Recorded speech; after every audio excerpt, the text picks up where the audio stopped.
ఆరోగ్యం అంటే natural food. Nature మంత్ర ఇప్పుడే మీ ఇంటికి తెచ్చుకోండి.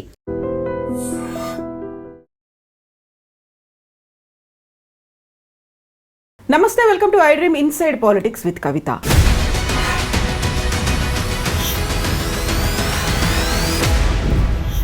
తెలంగాణ జాగృతి కవిత ఇప్పుడెందుకు సైలెంట్ అయిపోయారు? బీఆర్ఎస్ ఎమ్మెల్సీగా ఉన్నప్పుడు అవసరం వచ్చినప్పుడల్లా అగ్రెసివ్ గా మాట్లాడినటువంటి కవిత ఇప్పుడు సైలెంట్ ఎందుకు అయిపోయారు? అవసరం రావట్లేదా? అలాంటి అవకాశం దొరకట్లేదా? యాక్చువల్గా ఈ ఎన్నికల సమయంలో తనేదో పార్టీ పెడుతుంది అని అంతా ఎక్స్పెక్ట్ చేస్తే ఎందుకంతలా ఒక సబ్మిసివ్గా మారిపోయినటువంటి పరిస్థితి కనిపిస్తోంది? మనతో పాటుగా ఉన్నారు senior journalist and Telangana Jagruthi leader Syed Ismail గారు. ఇస్మాయిల్ గారు నమస్కారం. సో కవిత సస్పెండ్ అయ్యి 1 month అవుతుంది, కరెక్ట్గా 1 month. సస్పెండ్ అయిన రోజు తను చెప్పారు పార్టీ పెడతారా అంటే మా లీడర్లు కార్యకర్తలతో 2-3 రోజుల్లో చర్చించుకొని ఒక నిర్ణయం అనౌన్స్ చేస్తానని. చర్చలు జరగలేదా? నిర్ణయం తీసుకోలేదా? ఎందుకని అనౌన్స్మెంట్ రాలేదు? ముందుగా కవితగా సస్పెన్షన్ గురై నిజంగా 1 నెల రోజులు అవుతున్న ఈ సందర్భం లోపల మనం ఇప్పుడు మాట్లాడుకుంటున్నప్పుడు ప్రజలకు ఈ 1 నెల రోజుల నుంచి ఏం జరిగిందనే విషయాలు కూడా ప్రజలందరికీ ఇప్పటికే తెలుసు. మన ద్వారా కూడా కొంత చెప్పే ప్రయత్నం చేద్దాం. మీరు మాట్లాడుతున్న సందర్భం లోపల సైలెంట్ అయ్యారని ఒక పదం కూడా వాడారు. కానీ నేనేం చెప్పదలుచుకున్నానంటే కవితక్క సస్పెన్షన్కు ముందు కానివ్వండి, అప్పుడు లెటర్ రాసిన 100 రోజులు కానివ్వండి, సస్పెన్షన్ అయ్యి ఇప్పుడు 1 నెల రోజులు అవుతున్నా కూడా ఏ ఒక్కరోజు ప్రజల మధ్య లేకుండా కవితక్క లేరు. ప్రతిరోజు ప్రజల మధ్య ఉన్నారు. ప్రతిరోజు ప్రజలతో మాట్లాడుతూ ఉన్నారు, ప్రజా సంఘాలతో మాట్లాడుతూ ఉన్నారు, నాయకులతో మాట్లాడుతూ ఉన్నారు, కార్యకర్తలతో మాట్లాడుతూ ఉన్నారు, సమావేశాలు జరుపుతూ ఉన్నారు. అన్నిటికీ మించి ఈ 1 నెల రోజులు మీకు తెలియంది కాదు, తెలంగాణ సంస్కృతి సాంప్రదాయాలకు అద్దం పట్టేటటువంటి బతుకమ్మ పండుగను కూడా గతంలో ఉన్నటువంటి టీఆర్ఎస్లో ఉన్నప్పుడు చేశారు, కానీ ఇప్పుడు చెయ్యరేమోనని కొంతమంది అపోహలు అనుమానాలు వ్యక్తం చేశారు. కొంతమంది జరగకూడదని కోరుకున్నారు. కానీ అంతకంటే గొప్పగా బతుకమ్మ సంబరాలు పూర్తిగా ఆ 9 రోజుల పాటు జరిగినటువంటి వేడుకల్లో కవితక్క ప్రతిరోజు ఉన్నారు. అంతకంటే గొప్పగా అన్నారు. పార్టీ చేసిందా, తెలంగాణ జాగృతి చేసిందా? 100% ఈసారి తెలంగాణ జాగృతి కార్యకర్తలు తర్వాత ప్రజలు ఇందులో భాగస్వాములు అయ్యారు. రాజకీయాలకు అతీతంగా, కులాలు మతాలకు అతీతంగా ప్రజలు భాగస్వామ్యమై ఈసారి కవితక్కతో కలిసి బతుకమ్మ పండుగ జరిగింది. కవితక్క నేతృత్వంలో బతుకమ్మ పండుగ అంగరంగ వైభవంగా జరిగింది. ప్రభుత్వం చేసింది. మళ్ళీ చెప్తున్నా మీకు, ఇక్కడ చింతమడక కవితక్క పుట్టిన ఊరు నుంచి కేసీఆర్ జన్మస్థలం నుంచి లండన్ దాకా కూడా ప్రజలు బ్రహ్మరథం పట్టినారు. చాలా ఆనందోత్సవాల నడుమ ఈసారి బతుకమ్మ పండుగ జరిగింది. కారణం ఏమిటంటే గతంలో రాజకీయాలు కూడా దానికి ముడిపడి ఉన్న సందర్భం లోపల ఈసారి స్వేచ్ఛగా స్వతంత్రంగా జరిగిన ఈ పండుగ జాగృతి ఓన్ చేసుకొని ఎప్పుడు చేసేది, కానీ కొంత రాజకీయంగా కూడా ఉంది కాబట్టి కొంతమంది అటు ఇటుగా ఉండేవాళ్ళు. కానీ ఈసారి అట్లా లేదు. ప్యూర్లీ కవితక్కను అభిమానించేటటువంటి వ్యక్తులు, సంఘాలు, ఆ సైన్యమే ముందుండి నడిపించింది.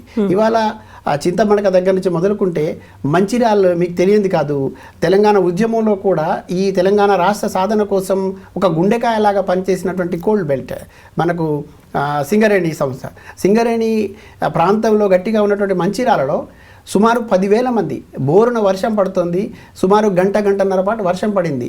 అసలు ఆ బతుకమ్మ ఆడడానికి సమయం దొరుకుతుందా లేదా అనుకున్నాం, కానీ ఆ వరుణదేవుడు కూడా కరుణించాడు.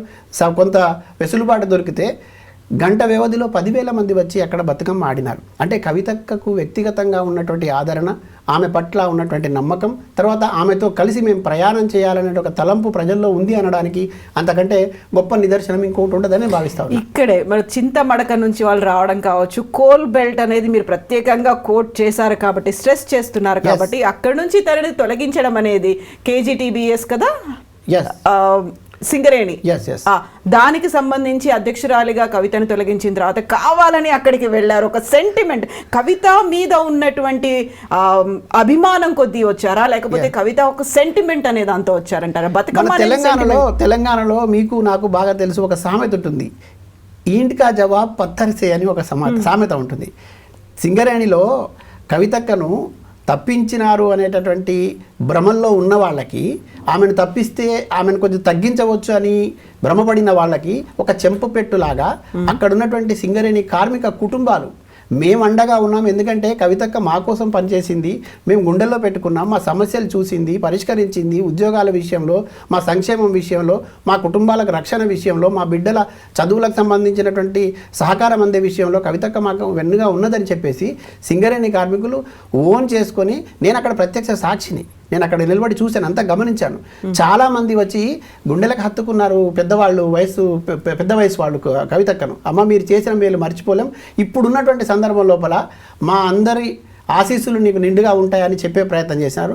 చాలామంది మహిళా సోదరిమణులు మా కోసం రిజర్వేషన్లు, మహిళా రిజర్వేషన్లు అనేటటువంటి మీరు మాట్లాడడంతో కాకుండా సింగరేణిలో కూడా మహిళలకు ఎట్లా ఉద్యోగాల విషయంలో, భద్రత విషయంలో మా కుటుంబాలు చల్లగా ఉండాలని మీరు ఆలోచించి చేసినటువంటి ప్రయత్నాలు ఫలించిన సందర్భంలో ఆ ఫలాలు అందుకున్న వాళ్ళం.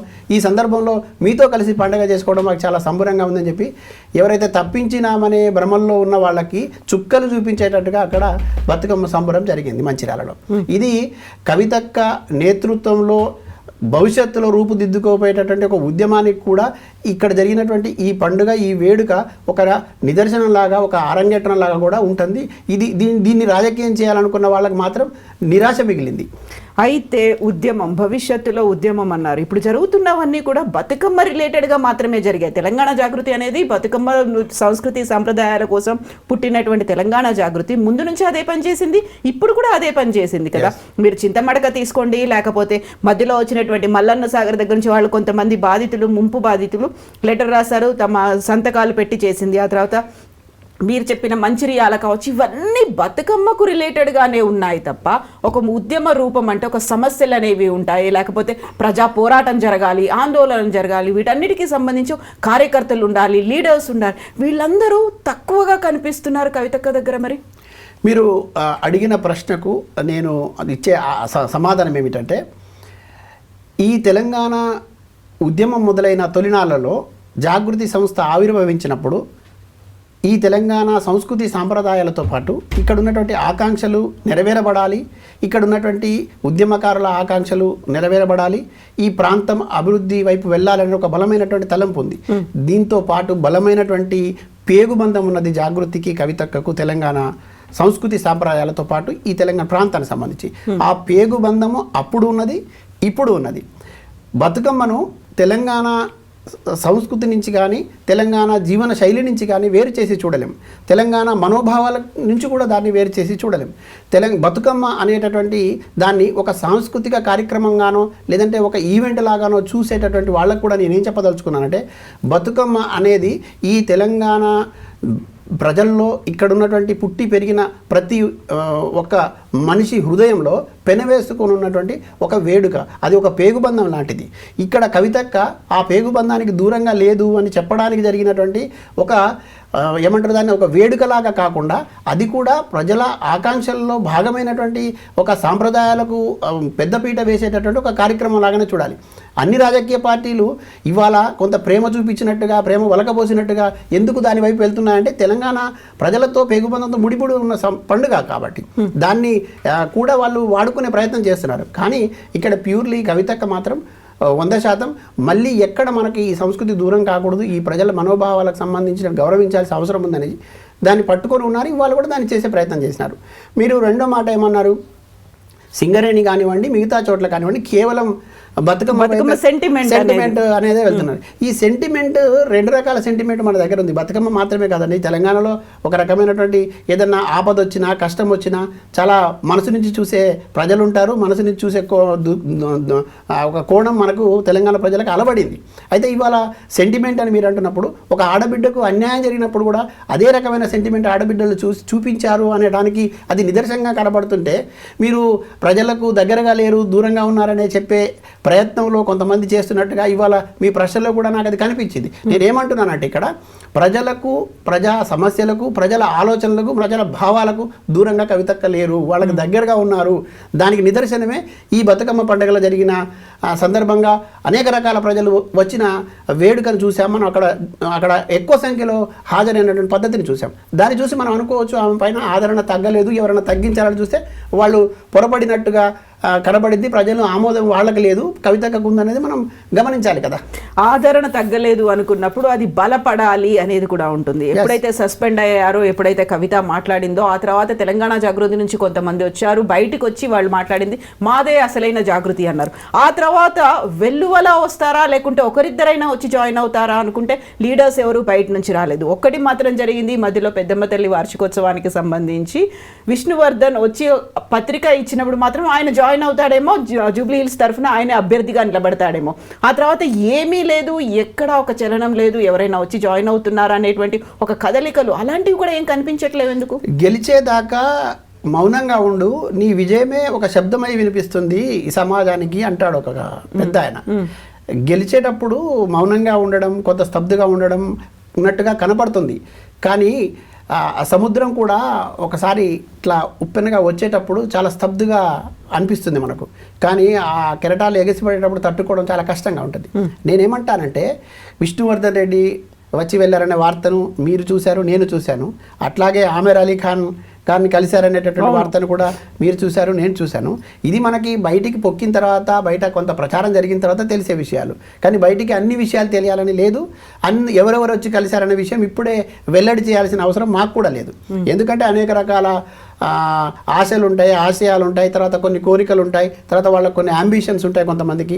తర్వాత గమ్యం వైపు వెళ్ళేటప్పుడు ఆ గమ్యాన్ని నిర్ధారించుకునేటటువంటి సందర్భం లోపల వ్యూహాత్మకంగా ముందుకు వెళ్ళాలని అనుకుంటారు.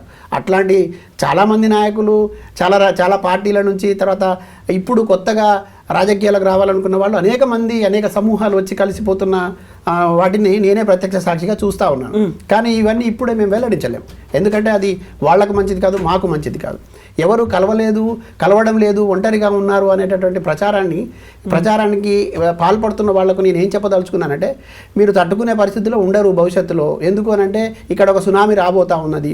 ఈ సునామీ ఎట్లా ఉండబోతుంది అని అంటే, మీ ఆలోచనలకి, మీరు అనుకుంటున్న ఊహలకి తలకిందులుగా ఉండబోతున్నది. తర్వాత రాజకీయంగా ఒక గొప్ప శక్తి రాబోతున్నది, అది కూడా బలమైనటువంటి శక్తి రాబోతున్నది. తర్వాత కొత్త రక్తాన్ని ఎక్కించుకొని, నూతన ఉత్తేజంతో, సామాజిక స్పృహ కలిగి, ఈ సామాజిక తెలంగాణ కోణం లోపల ఒక నవ తెలంగాణ నిర్మించే దశగా జాగృతి ఒక కొత్త రాజకీయ శక్తిగా తప్పకుండా భవిష్యత్తులో రావడానికి సిద్ధంగా ఉన్న దాంట్లో ఏం అనుమానం లేదు. రేపో ఎల్లుండో ఉరుకుల పరుగుల నడుమ తీసుకునే నిర్ణయం కాదు ఇది. మీకు చెప్తున్నా కవిత గారు, మనము తెలంగాణ ఉద్యమం అప్పుడు మీరు కూడా రిపోర్టింగ్లో చాలా యాక్టివ్గా ఉన్నారు. చాలామంది నాయకుల్ని, నాకు తెలిసి కేసీఆర్ గారి దగ్గర నుంచి అనేక మందిని మీరు 1-to-1 ఇంటర్వ్యూ చేసిన కొన్ని చూశాను నేను. తర్వాత ఆ సందర్భం లోపల మనకు చాలా ఆశ్చర్యంగా, తర్వాత మనకు కూడా అనుమానం కలిగేటట్టుగా కొన్ని పరిణామాలు మనకు కనపడతా ఉండేవి. అంటే నిజంగానే తెలంగాణ వస్తుందా రాదా, ఆ వార్ రూమ్ అంటారు, ఆ వార్ రూమ్ మీటింగ్లో మనం రిపోర్ట్ చేయడానికి ఉదయం నుంచి సాయంత్రం వరకు ఎదురు చూసిన సందర్భాలు ఉంటాయి. కానీ బయటకు వచ్చిన తర్వాత మళ్ళీ ఏదో ఒక్క లైన్తో సమాధానం చెప్పి వెళ్ళిన సందర్భాలు ఉంటాయి. కానీ తెలంగాణ వచ్చింది. ఎట్లా వచ్చింది? గ్రామాల్లో తెలంగాణ రాష్ట్ర సమితి ఆవిర్భవించినప్పుడు సర్పంచ్గా పోటీ చేయడానికి అభ్యర్థులు లేరు, గ్రామ అధ్యక్షుడు ఉండడానికి అభ్యర్థులు లేరు.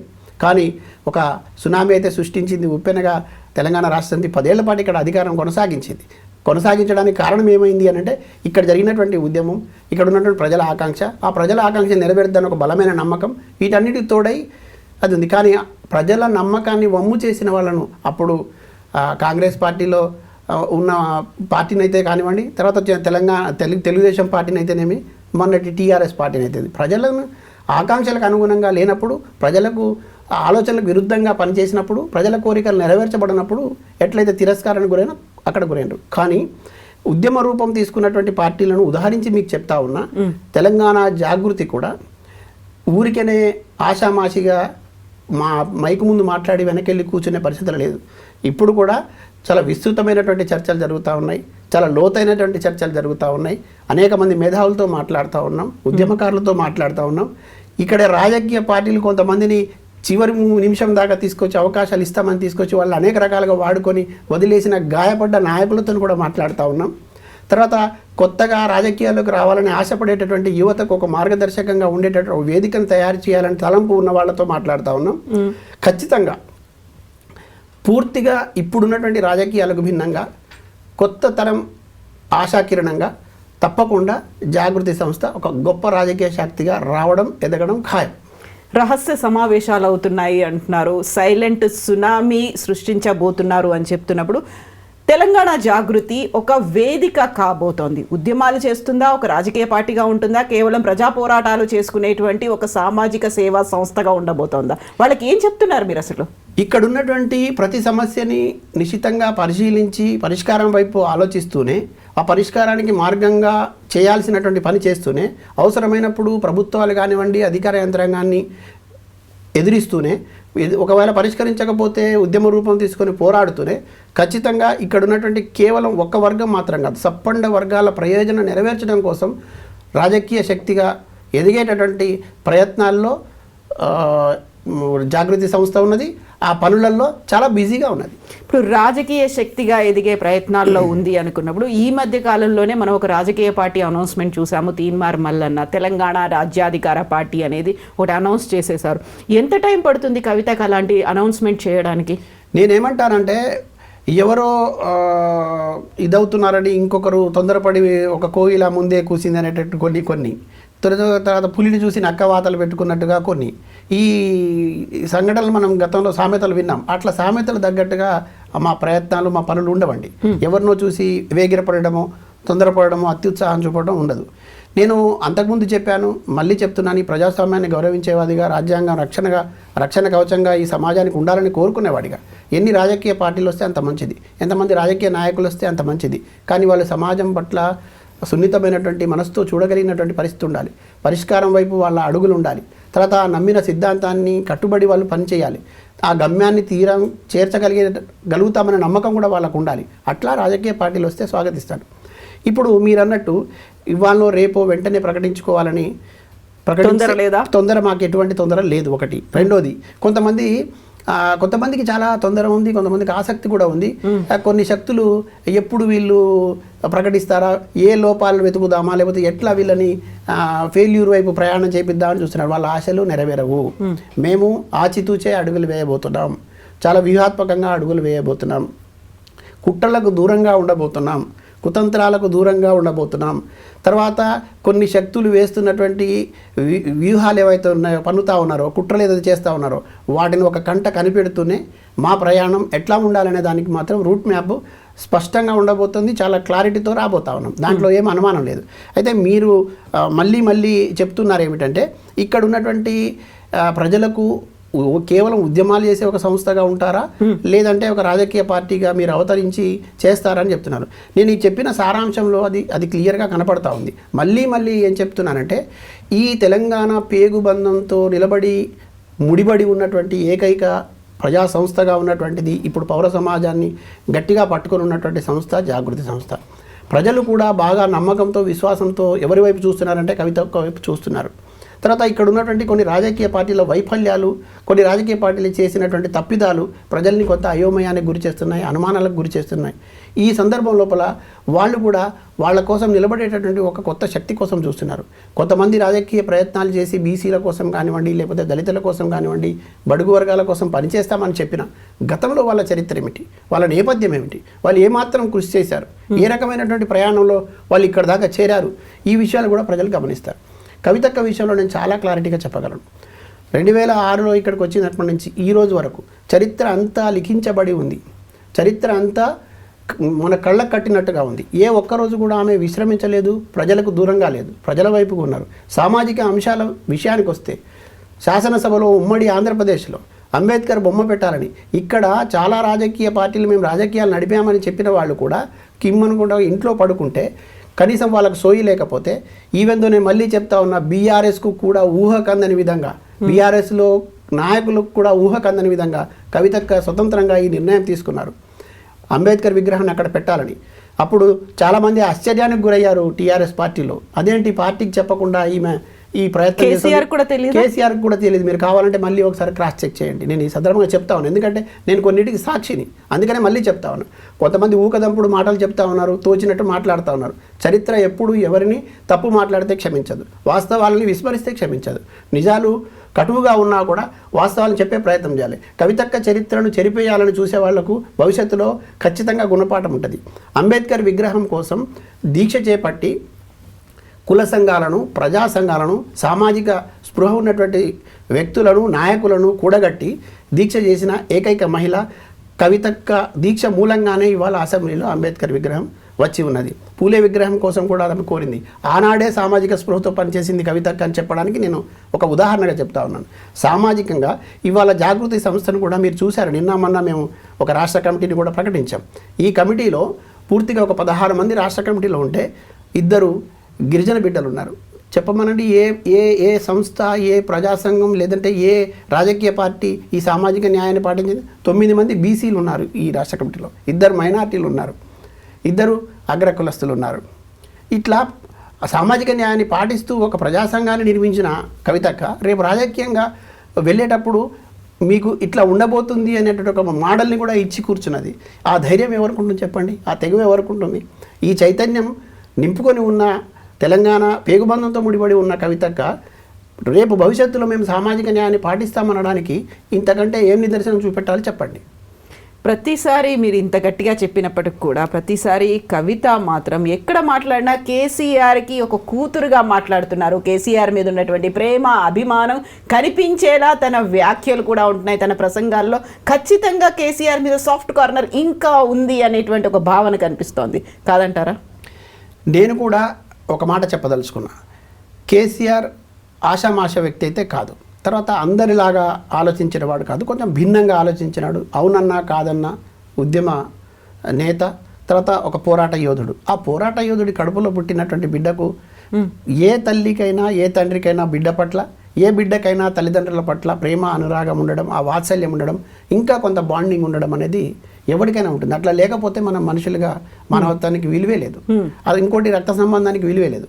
కానీ ఇక్కడ నేను చాలా స్పష్టంగా చెప్పదలుచుకున్నా.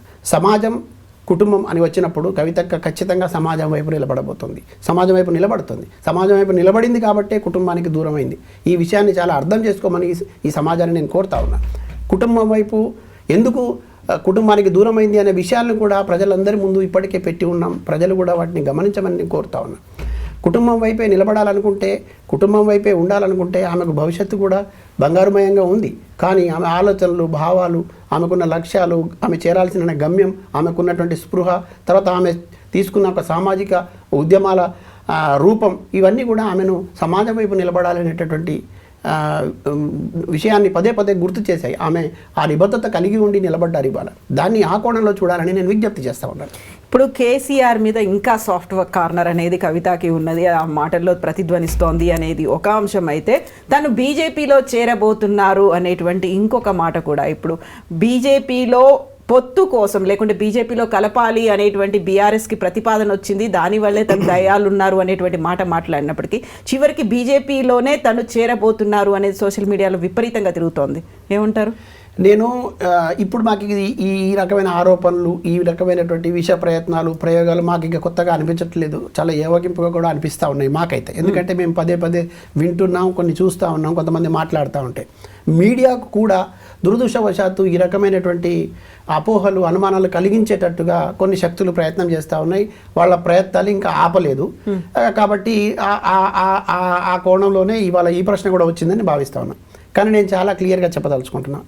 నేను ఈ తెలంగాణ ఉద్యమంలో, అంతకంటే విద్యార్థి ఉద్యమంలో, ఈ దేశంలో రాజ్యాంగం పరిరక్షించబడాలని, ప్రజాస్వామ్యం వెల్లివిరియబడాలని, తర్వాత మహనీయులు ఆశించిన ఫలితాలు నెరవేరబడాలని, తర్వాత ఇక్కడ స్వేచ్ఛా స్వాతంత్రాలు కలిగి ఉండాలనేటటువంటి సమాజ నిర్మాణం, అసమానతలు లేకుండా, వివక్ష లేకుండా ఉండే సమాజ నిర్మాణం జరగాలని భావించినటువంటి కొంతమంది ఉద్యమకారుల సాన్నిహిత్యంతో, వాళ్ళ స్ఫూర్తితో నేను నడిచి వచ్చినవాడిని. ఇవాళ ఒక కులం వైపు, ఒక మతం వైపు, లేదంటే ఈ దేశాన్ని మతాలుగా విడగొట్టాలని చూసేటటువంటి శక్తుల వైపు నేను నాలాంటి వాడు ఉంటారని ఎట్లా అనుకుంటాం? నేను చేస్తున్నటువంటి ప్రయాణమే ఒక ఉదాహరణగా చెప్పదలుచుకున్నా. నాకు గర్వంగా కూడా ఉంది. ఎందుకు అనంటే ఇవాళ ఇంత దారుణంగా ఆరోపణలు చేయబడి, తర్వాత అసంబద్ధమైనటువంటి ఆరోపణలు చేయబడి, తర్వాత ఒక విషయాన్ని, ఒక ఆడబిడ్డ మీద విశృంఖలంగా పదే పదే విషప్రయోగాలు చేయబడుతున్న సందర్భం లోపల కూడా కుటుంబంలో ఉన్న వాళ్ళు కూడా కొన్ని అనుమానాలు కలిగించేటట్టుగా, ఆమె భవిష్యత్తును అంధకారం చేసేటట్టుగా ప్రయత్నం చేస్తున్నప్పుడు ఈ తెలంగాణలో ఉన్నటువంటి పెద్ద సమాజం, పక్క రాష్ట్రాల్లో ఉన్నటువంటి రాజకీయాలు, అక్కడ ఉన్నటువంటి ప్రజలు, ఈ దేశంలో ఉన్నటువంటి మిగతా రాష్ట్రాల్లో ఉన్న రాజకీయాలు, అక్కడ ఉన్నటువంటి నాయకులు కవితక్క వైపు చూస్తున్నప్పుడు, మాలాంటి వాళ్ళం, ఉద్యమకారులుగా ఉన్న వాళ్ళం, మాలాంటి వాళ్ళంతా వచ్చినప్పుడు కూడా ఇంకా మతోన్మాదం వైపు, లేదంటే మతతత్వ శక్తుల వైపు ఆమె నిలబడుతుంది అని అనుకుంటే అది అపోహ. దీంట్లో వాస్తవం లేదు. ఇంతకంటే నేను మరీ ఉదాహరణగా ఇంకా చెప్పే ప్రయత్నం కూడా చేయలేను. ఎందుకనంటే నేను చేయాల్సిన ప్రయత్నాలు చేస్తూ ఉన్నాం మేము. తర్వాత మా ప్రాక్టికల్గా కూడా కవితక్క లైఫ్ స్టైల్ రోజు మీరు చూస్తూ ఉన్నారు. ఎక్కడికి వెళ్ళినా సర్వమతాల సామరస్యాన్ని కోరుకుంటా ఉన్నారు, సప్పండ వర్గాల ప్రయోజనాలు కోరుకుంటా ఉన్నారు, సామాజిక న్యాయం నెరవేరబడాలని కోరుకుంటున్నారు, బీసీల హక్కులు రక్షించబడాలని కోరుకుంటా ఉన్నారు. అట్లా ఉద్యమిస్తూ ఉన్నారు. ఆమె తెరిచిన పుస్తకంగా మనకు రోజు ఒక కార్యక్రమం కనపడతా ఉంది కదా. ఇంకా మనం అనుమానాల వైపు ఎందుకు వెళ్ళాలంటాను నేను. అయితే ఇక్కడే మళ్ళీ తను కవిత ఏం చేయబోతున్నారు అని మాట్లాడుకుంటున్నప్పుడు మీరు ఇంటర్వ్యూలో ఒక మాట అన్నారు, ఎవరికైతే టికెట్లు ఇస్తారని ఆశించారో, ఎవరికైతే ఇవ్వలేదో, ఎవరైతే మోసపోయారో వాళ్ళంతా రావడానికి సిద్ధంగా ఉన్నారు. వీళ్ళందరూ ఇప్పుడు బీజేపీ అండ్ కాంగ్రెస్ పార్టీల నుంచి వస్తున్నారా? వాళ్ళు బోల్డ్ అని ప్రాబబుల్స్ పేర్లు అయితే ఇక్కడ చాలా క్లియర్గా మీరు నేను వేరే అంటే కొత్తగా వచ్చిన జర్నలిస్ట్ మిత్రులు మాట్లాడుకోవడం వేరు, మనం మాట్లాడుకోవడం వేరు. ఇక్కడ ఈ రాష్ట్రంలో అత్యధికంగా అధికారంలో ఉన్న రాజకీయ పార్టీలు ఏవి? అత్యధికంగా ఈ రాష్ట్రంలో అధికారంలో ఉండడంతో పాటు ఒక రాజకీయ స్థావరాలు బలమైనటువంటి స్థావరాలు ఏర్పరచుకున్నటువంటి రాజకీయ పార్టీలు ఏవి? తర్వాత ఇక్కడ వేళ్ళూనుకుపోయి పెత్తనం చేసినటువంటి శక్తులేవి? మనకు తెలీదా? మనకు ఆలోచన లేదా? ఈ శక్తుల ఏమంటారు చేసినటువంటి ప్రయత్నాల్లో భాగంగా అవకాశాలు ఉండి కూడా, ప్రజాబలం ఉండి కూడా చివరి దాకా నోటి దాకా వచ్చిన ముద్దలు జారిపోయినటువంటి నాయకులు ఎంతమంది లేరు? మీరు అంటున్న బీజేపీ పార్టీ ఇక్కడ ఎప్పుడైనా అధికారంలో ఉందా? ఈ రాష్ట్రంలో వచ్చే అవకాశం ఏమైనా ఉందా? నెక్స్ట్ టైం వాళ్ళే వస్తామని చెప్తున్నారు. ఊహలు వేరు, వాస్తవాలు వేరు కదండి. భారతీయ జనతా పార్టీ నిజంగానే అధికారంలో ఇక్కడ ఉండి లేదంటే అధికారంలో మాకేదైనా భాగస్వామ్యం ఉంటుంది, ఈ టైపులో మేమేదో వెళ్తామనేటటువంటి ఎవరైనా మాట్లాడినా కనీసం జనం ఆలోచిస్తారని అనుకోవచ్చు. ఇప్పుడు ఉన్నటువంటి పరిస్థితిలో ఈరోజు వాళ్ళతో మాకు అంటగట్టి లేదంటే కవితక్క బీజేపీలోకి వదిలమని, అసలు కవితక్క మానసికంగా క్షోభపడింది ఎవరి వల్ల? కవితక్క ఇంత పెద్ద నిర్ణయం, కఠినమైన నిర్ణయం తీసుకోవాల్సిన సందర్భం ఎందుకు వచ్చింది? కవితక్క పడినటువంటి మనోవేదనకు గురి చేసినటువంటి వ్యక్తులు, శక్తులేవి కళ్ళ ముందు కట్టినట్టుగా కనపడతా ఉంటే మళ్ళీ వాళ్ళ వైపు వెళ్తారని లేకపోతే వాళ్ళకి సహకరిస్తారని చెప్పడం చూస్తే ఇది రాజకీయ చైతన్యం లేని వాళ్ళు మాట్లాడతారని నేను అనుకుంటా. రాజకీయంగా మరింత బురద చల్లడం కోసం ఏది పడితే అది చల్తామనేటటువంటి ప్రయత్నం చేస్తున్న వాళ్ళు ఇంకా వాళ్ళ పనులు ఆపలేదు అనడానికి నిదర్శనంగా నేను దీన్ని చూస్తాను. ఇప్పుడు ఇంత చెప్పిన తర్వాత కవిత మరి ఏం చెయ్యబోతున్నారు అనేది మళ్ళీ అదే ఫస్ట్ క్వశ్చన్ రాబోతుంది. ఎందుకంటే ఎలక్షన్స్ అనేవి ఉన్నాయి, లోకల్ బాడీ ఎలక్షన్స్. రేపైతే దానికి హైకోర్టులో తెలుస్తుంది కంటిన్యూ అవుతుందా లేకపోతే పోస్ట్పోన్ అవుతాయా ఏంటి అనేది. జూబ్లీ హిల్స్కి సంబంధించి ఆల్రెడీ అనౌన్స్మెంట్ వచ్చేసింది. ఇప్పుడు ఇవి కాదా బేసిక్గా ఫస్ట్ మన టెస్ట్ మనదేంటి అనేది ఒక లిట్మస్ టెస్ట్ లాగా చేసుకోవడానికి, మన తొలి అడుగు ఎటువైపు ఉండాలి, ఎటువైపు వేస్తే బెటర్ అని తెలుసుకోవడానికి ఇది కాదా బేసిక్? నేను మళ్ళీ చెప్తా ఉన్నా, ఇప్పుడు కొత్త రక్తాన్ని ఎక్కించుకోవాలనుకుంటున్నాం, కొత్త శక్తిని ప్రదర్శించాలనుకుంటున్నాం, కొత్త వ్యూహాలతో రాబోతున్నాం అనే విషయాన్ని కూడా నేను పదే చెప్తా ఉన్నా. ఇక్కడ రాజకీయాలంటే కేవలం ఎన్నికలతో ముడిపడి ఉన్న పరిస్థితిని మాత్రమే చూస్తున్నాం. ఎస్, ఎవరు అవునన్నా కాదన్నా ఎన్నికలతో ఓట్లు సీట్లు ఉంటుంది. కానీ కేవలం ఓట్లు సీట్లకు పరిమితం మాత్రమే కాకుండా ఇక్కడ ఉన్నటువంటి మెజారిటీ ప్రజల ఆలోచనలకు అనుగుణంగా కూడా ఒక రాజకీయ వ్యవస్థ నిర్మాణం జరగాలి. ఆ వ్యవస్థ నిర్మాణం జరిగేటప్పుడు సీట్ల కోసం ఉరుగులు పరుగులు, ఓట్ల కోసం ఉరుగులు పరుగులతో నిర్ణయాలు తీసుకునే పరిస్థితి ఉండదు. ఎందుకు ఈ మాట చెప్తున్నానంటే, కేవలం సమయం వచ్చింది కదా మనం ఎన్నికల రంగంలోకి దూకాలనేటటువంటి కుతూహలము లేదంటే ఆ స్వార్థము మాలో లేదు. మాలో ఉన్నది ఏమిటి అంటే, కొంచెం ఆలస్యమైనా కూడా ప్రజలకు మేలైనటువంటి పాలన అందించేటటువంటి పరిస్థితికి వచ్చేటటువంటి శక్తిగా మనం రావాలి. తర్వాత ఇక్కడ ఉన్నటువంటి అనేక మంది కొత్త నాయకుల్ని మనం తీసుకొని వచ్చి ఈ సమాజం ముందు నిలబెట్టాలి. ఎందుకు అనంటే, ఈ సమాజం కోసం తాపత్రయపడే తపన పడేటటువంటి శక్తులు వస్తేనే వాళ్ళకి న్యాయం జరుగుతుందని బలంగా కోరుకుంటున్న వాళ్ళం. ఈ ఎవరో వేస్తున్న ట్రాప్లో మేము పడాలని లేదు. ఇప్పుడు రాజకీయ నాయకులు, రాజకీయ పార్టీలు కూడా ఆ ఉచ్చులోకి మమ్మల్ని లాగడం కోసం కొన్ని ప్రయత్నాలు చేస్తూ ఉన్నారు, కొన్ని కవింపు చర్యలు చేస్తూ ఉన్నారు, కొన్ని కోవట్టు రాజకీయాలు చేస్తూ ఉన్నారు. తర్వాత కొంతమందిని మాట్లాడించే ప్రయత్నం కాకుండా ఇంకొంతమందిని ఇంకో రకంగా ఎరవేసేటటువంటి ప్రయత్నం కూడా జరుగుతూ ఉంది. నేను మొదట్లో చెప్పాను, చాలా అలర్ట్గా ఉన్నాం, చాలా జాగరూకతతో ఉన్నాం, చాలా చైతన్యంగా కూడా ఉన్నాం, అనేక అనుభవాలను తీసుకొని ముందుకు పోతా ఉన్నాం. మాకు చాలా అనుభవాలు, బ్యాడ్ ఎక్స్పీరియన్సెస్ ఉన్నాయి, మంచి ఎక్స్పీరియన్సెస్ కూడా ఉన్నాయి. ఇక్కడ అన్ని మేళవించుకొని ఒక నూతన శక్తిని ఆవిష్కరించడం కోసం చేస్తున్న ప్రయత్నాల్లో ఎస్ కొంత ఇబ్బంది ఉండవచ్చు, కొంత పురిటి నొప్పులు మాకు కూడా ఉండవచ్చు. కొన్ని రకాలుగా ఇప్పుడే ఉరుకురు పరుగులు పెట్టాలనేటటువంటి ఒత్తిడి కూడా మాకు ఉండదని మేము అనుకోను. కానీ ఈ ఒత్తిడులకు తలొగ్గేటటువంటి మనస్తత్వం కవితక్కది కాదు. ఈ ఒత్తిడులతో నిర్ణయాలు తీసుకునే మనస్తత్వం కవితక్కది కాదు. ఆలోచనలతో నిర్ణయం తీసుకునే శక్తి కవితక్కకున్నది. దూరదృష్టితో ఆలోచించే శక్తి కవితక్కకున్నది. తర్వాత ఆమె విజనరీ లీడర్. ఆమె కేవలం తెలంగాణ ప్రాంతం మాత్రమే కాదు, ఈ దేశం గర్వించదగ్గ నాయకురాలుగా ఉండబోతుంది. నేను మళ్ళీ చెప్తా ఉన్నా, ఈ దేశంలో అత్యంత శక్తివంతమైనటువంటి ఒక నాయకురాలుగా కవితక్క ఆవిష్కరించబడబోతా ఉన్నది. ఈ చరిత్ర ఆవిష్కృతం అవుతుంది, నేను బలంగా చెప్తా ఉన్నా. దీన్ని విశ్వసించేటటువంటి ప్రజలకు బలమైన విశ్వాసం ఉన్నది. కొన్ని రాజకీయ పార్టీలకు, కొంతమంది రాజకీయ నాయకులకు, కొంతమంది కుట్రదారులకు ఇది మింగుపడడం లేదు. కానీ వాస్తవం ఏమిటంటే ఖచ్చితంగా ఈ దేశ చరిత్రలో, రాజకీయ చిత్రపటంలో కవితక్క చరిత్రలో నిలబడిపోయేటటువంటి ఒక పాత్రను ఆవిష్కరించడం కోసం ఇప్పుడు జాగృతి కార్యకర్తలు నాయకత్వంతో పాటు ప్రజలు కూడా ఒక కొత్త చరిత్రను రాస్తా ఉన్నారు. కొంత ఆలస్యమైనా పర్లేదు అనుకున్నప్పుడు ప్రజలకి కొద్దిసేపు ఉన్నటువంటి ఆ క్యూరియాసిటీ, యాంగ్జైటీ అనేది అది మెల్లిమెల్లిగా over the period of time అది కనుమరుగైపోతుంది, డైల్యూట్ అయిపోతుంది, డైవర్ట్ అయిపోతుంది. ఇప్పుడు పర్లేదు అని మీరు అనుకున్న తర్వాత ఇప్పుడు కాదు సరైన సమయం రావాలి, అప్పుడే ఒక వేదికను అనౌన్స్ చేస్తామని మీరు అనుకుంటున్నప్పుడు అప్పటికి వాళ్ళకి ఇంట్రెస్ట్ ఉంటుందంటారా? నాకు ఈ సందర్భంగా కేసీఆర్ గారు అన్న ఒక మాట మనం కూడా నవ్వుకున్నాం, అది గుర్తుకొస్తా ఉంది. పార్టీ పెట్టడం అంటే పాండబ్బ కాదు అని. పార్టీ పెట్టడం అంటే నిజంగానే పాండబ్బ కాదు. పార్టీ పెట్టడం ఒక్కరి ఆలోచనతో కూడుకున్నది కాదు, అది స్వార్థం అవుతుంది. పార్టీ పెట్టాలంటే ప్రజల అభిప్రాయం చాలా అవసరం. ప్రజల్లో ఏ వర్గం కోసం మనం పనిచేస్తామని చెప్తున్నావో ఆ వర్గాల ప్రజల మన్ననలు తీసుకోవడం, మన్ననలు పొందడం, అభిప్రాయాన్ని గౌరవించడం కూడా చాలా ముఖ్యమైనటువంటి సందర్భం. కాబట్టి వాటి కోసం ఖచ్చితంగా కొంత ఎక్సర్సైజ్ జరగాలి. నేను మీకు చెప్తా ఉన్నా, ఇప్పటికీ మీరు నమ్మండి నమ్మకపోండి, కానీ జరిగింది ఏమిటంటే సుమారు 72 కుల సంఘాలు 72 కుల సంఘాలు ప్రత్యక్షంగా మా పక్కన కనపడతా ఉన్నాయి. అవి కాకుండా ఈ 150 బీసీల్లో ఉన్నటువంటి ఉపకులాలతో కలుపుకొని అనేక మందితో, అనేక సంఘాలతో, సమూహాలతో మేము చర్చలు జరిపినాం. వాళ్ళ అభిప్రాయాలు తీసుకున్నాం. వాటన్నిటిని కూడా నోట్ చేసి పెట్టుకున్నాం. రెండవది, ఇక్కడ ఉన్నటువంటి నేను పదే చెప్తున్న పదం ఒకటి ఉంటుంది, దగాపడ్డ తెలంగాణవాదులని. ఆ దగాపడ్డ తెలంగాణవాదుల సమూహాలతో మేము ఇప్పటికే 4 దఫాలుగా చర్చలు జరిపాం. రేపు కూడా జరపబోతా ఉన్నాం. ఇవాళ ఈ రాష్ట్రంలో ఒక పక్క జూబ్లీహిల్స్ ఉప ఎన్నిక, మరో పక్క స్థానిక సంస్థలు వస్తున్నప్పుడు మన ఆలోచన ఎట్లా ఉండాలి, మనం ఏం వాళ్ళకి గైడ్ చేయాలి, లేదంటే ప్రజలకు ఏ రకమైనటువంటి సంకేతాలు ఇవ్వాలనే తపన పడుతున్నటువంటి తహతహలాడుతున్న కొన్ని సంఘాలు ఆల్రెడీ ఇప్పుడు ఈరోజు హైదరాబాద్లో కొన్ని సమావేశాలు జరుగుతున్నాయి, రేపు కొన్ని జరుగుతూ ఉన్నాయి.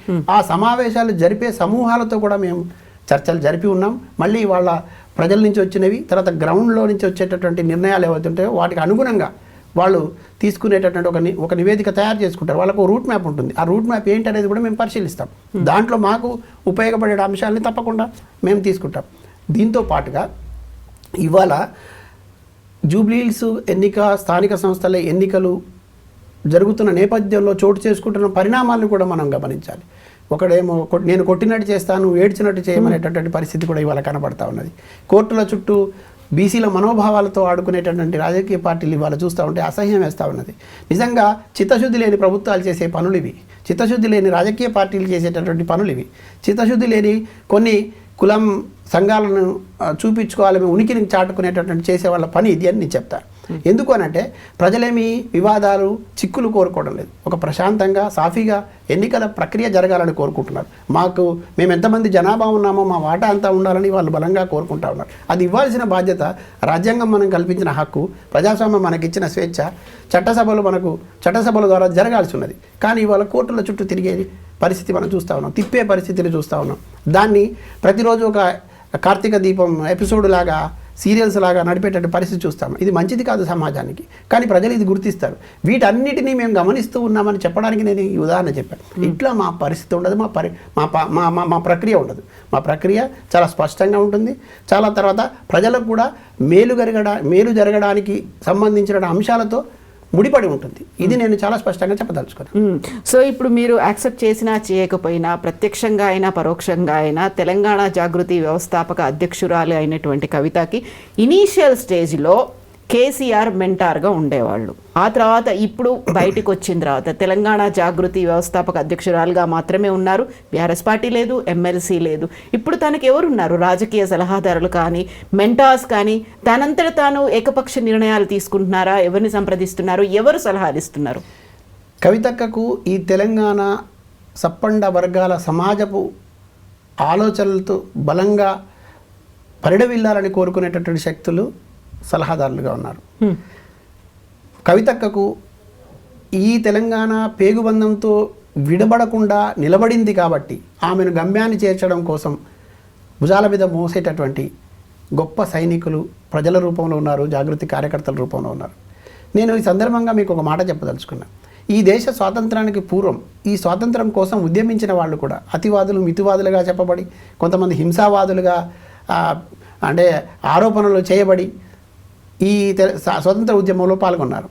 గాంధీ గారు ఒక పక్క అహింస అంటే సుభాష్ చంద్రబోస్ లాంటి వారు, భగత్ సింగ్ లాంటి వారు, రాజగురు సుఖదేవ్ లాంటి వాళ్ళు, నేత సుభాష్ చంద్రబోస్ లాంటి వాళ్ళు ఇంకో పందాన్ని ఎంచుకున్నారు. కానీ ఈ దేశానికి స్వాతంత్రం వచ్చిన తర్వాత ఈ దేశంలో ఏమంటారు ప్రజాస్వామ్యయుతంగా ఇది సోషలిస్ట్ దేశంగా ఉంటుంది, ప్రజాస్వామ్యాన్ని పరిడవిల్లుతుంది, ప్రజలకు సేవ చేస్తామని చెప్పి నెహ్రూ గారి నేతృత్వంలో ఇక్కడ ప్రభుత్వం ఏర్పడిన తర్వాత ఆ నెహ్రూ గారితో సహా ఇప్పటి వరకు కొనసాగినటువంటి 75 ఏళ్ల స్వాతంత్ర దేశంలో మారిన రాజకీయ పార్టీలన్నీ కూడా కేవలం గాంధీని మాత్రమే మెంటర్గా పెట్టుకునే పరిస్థితి లేదు. కేవలం గాంధీని మాత్రమే స్వతంత్రం తీసుకొచ్చినాడు కాబట్టి ఆయననే అనుసరిద్దామనే ఆలోచనలు ఏమి లేవు. చాలా రాజకీయ పార్టీలు పుట్టాయి ఈ దేశంలో. పంజాబ్ చూద్దాం మనం ఒకసారి, పశ్చిమ బెంగాల్ చూద్దాం, కేరళ చూద్దాం, త్రిపుర చూద్దాం. చాలా భగత్ సింగ్, రాజగురు, సుఖదేవ్ లాంటి పోరాట యోధులను స్ఫూర్తిగా తీసుకొని వాళ్ళని మెంటర్లుగా భావించినాయి. మార్క్స్, లెనిన్ని ప్రపంచ దేశాలకు విప్లవాన్ని చెప్పినటువంటి వాళ్ళను కూడా మెంటర్గా తీసుకొని పనిచేశారు. కాబట్టి కేసీఆర్ ఉద్యమ యోధుడిగా, ఉద్యమ నేతగా, తండ్రిగా, మెంటర్గా తీసుకోవచ్చు కాక కవితక్క. కానీ ఈ సమాజంలో జరుగుతున్నటువంటి అనేక అసమానతల మీద, వివక్షల మీద, తర్వాత సామాజిక విప్లవం దిశగా చేసినటువంటి పోరాటాలని పాఠంగా తీసుకొని వీటిని నడిపినటువంటి నాయకులని వీటిలో భాగస్వామ్యమైన ప్రజల ఆలోచనలు కూడా మెంటర్గా భావించే అవకాశం ఉందని నేను చెప్పదలుచుకో. ఒక్క పర్సన్ కాదు, ఎస్. సో ఒక సమాజమే మెంటార్గా ఉంది, ఒక సమాజమే రాజకీయ సలహాదారులుగా ఉన్నారు. 100% ఇప్పుడైతే అది జరుగుతూ ఉన్నది. ఎస్ అండి. Thank you so much Ismail garu. Best wishes to you and కవితక్క also. Thank you so much. Thank you. నిజంగా ప్రస్తుతం ఉన్నటువంటి సమాజం దేనికి ప్రయారిటీ ఇస్తుంది? ఆర్థిక సంబంధాల చుట్టూ మాత్రమే తిరుగుతుంది. మళ్ళీ ఎన్నికలంగానే చాలా విరక్తి కలుగుతున్నాం. మంచి అనిపిస్తుంది కదా, లేడీస్ కూడా ఛాలెంజింగ్ జాబ్స్ చేసినప్పుడు చాలా బాగుంటది. ట్రాఫిక్ అసిస్టెంట్స్ గా నియమించిన ట్రాన్స్జెండర్స్ అందరితో సాల్యూట్ చేయించుకుంటున్నారు. ఫుడ్ డెలివరీ ఇవ్వటానికి వెళ్ళినటువంటి డెలివరీ బాయ్ అనిల్ పై కళ్ళ ముందు